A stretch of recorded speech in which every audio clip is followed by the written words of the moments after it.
The Prince and Princess of Wales, along with their 3 children, have moved into what they call their forever home. Forest Lodge in Windsor Great Park. It's a fresh start, following months of personal challenges, the most serious of which, of course, was Catherine's public battle and recovery from cancer. The move was discreet. No grand announcement. No Netflix cameras. No personal memoir. Just a family relocating during half-term, allowing the children to settle in before school resumed. It's domestic, grounded, ordinary even. And that's exactly the point. Because while one branch of the royal family quietly rebuilds, another seems determined to keep its wounds open. In a world obsessed with celebrity narratives and self-justification, Prince Harry has become both the author and protagonist of his own controversy. But as his brother and sister-in-law demonstrate an understated resilience, Harry's public persona risks collapsing under the weight of its own contradictions. So let's unpack it, carefully, critically, and without the palace fairy dust. Let's start with the optics. The Wales family's move to Forest Lodge speaks not only to privacy, but to permanence. A forever home. It signifies stability, thoughtful parenting, and a deep commitment to their royal roles, not as global celebrities, but as custodians of an institution. Contrast that with Harry's trajectory since 2020, a series of moves, physically, emotionally, and narratively, that reveal not growth, but dislocation. Remember, Harry once claimed he wanted a life of peace. Yet his version of peace has looked more like perpetual warfare, constant interviews, docuseries, a tell-all book, and a steady stream of grievances aimed at the family he claims to have escaped from. There's an irony here, one that defines his entire public persona. Harry denounces the very system that gave him a platform, while relying on that same system to remain relevant. And now, as his brother builds a future rooted in duty and family, Harry seems stuck in a loop of fixation and complaint. To be fair, Harry's story struck a chord for many. At its best, his message about mental health and trauma challenged long-standing royal stoicism. It was refreshing to see vulnerability from a figure historically trained to hide it. But what began as genuine openness has turned into something more corrosive. Monetized therapy sessions performed for an audience, his public revelations, especially in Spare, blurred lines between healing and humiliation. Private family moments became public ammunition.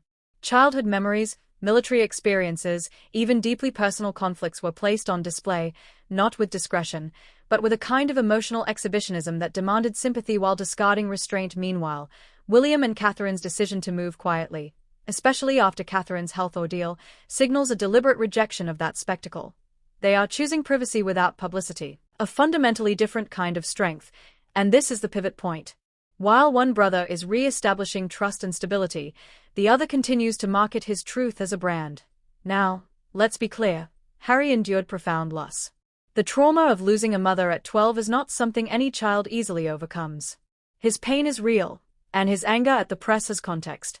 But what began as a cry for empathy has metastasized into a business model. Every project, whether Oprah's interview, Netflix's Harry and Meghan, or his memoir, relies on a consistent narrative. Harry as the misunderstood outcast, fighting against an unfeeling monarchy and a corrupt media. The issue isn't that he's telling his story. It's that he refuses to finish the story. He keeps rewriting it to keep attention alive. Compare this to Catherine's recent journey.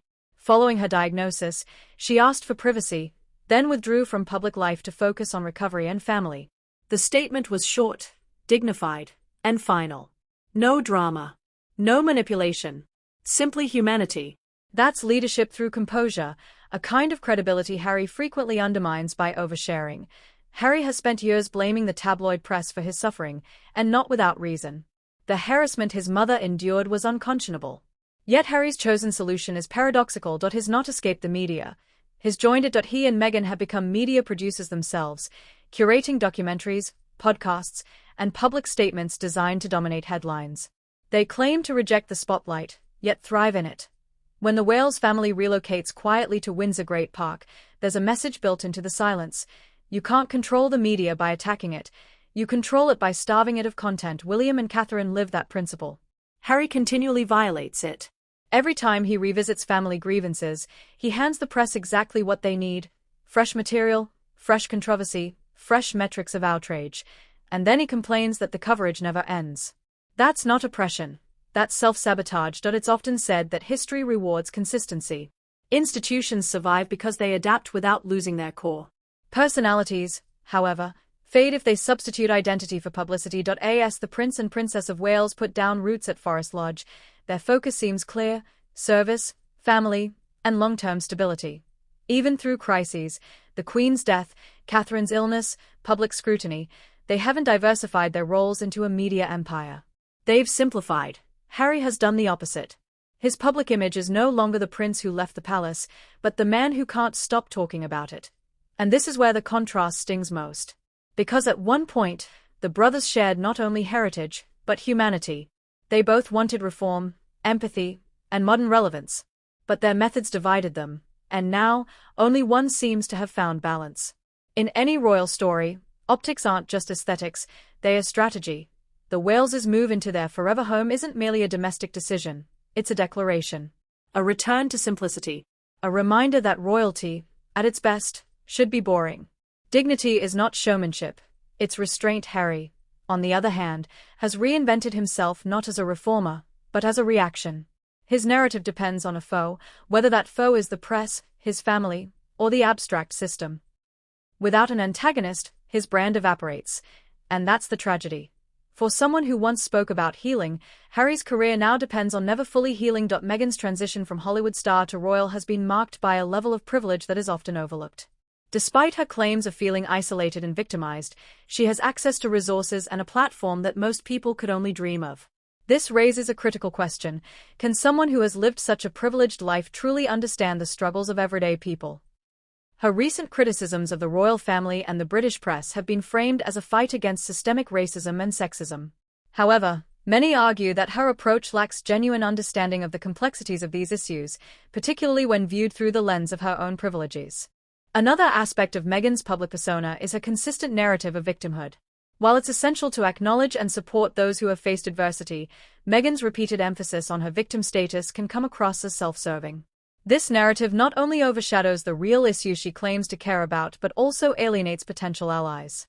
Critics argue that by positioning herself as a perpetual victim, she detracts from the genuine struggles of others who lack her resources.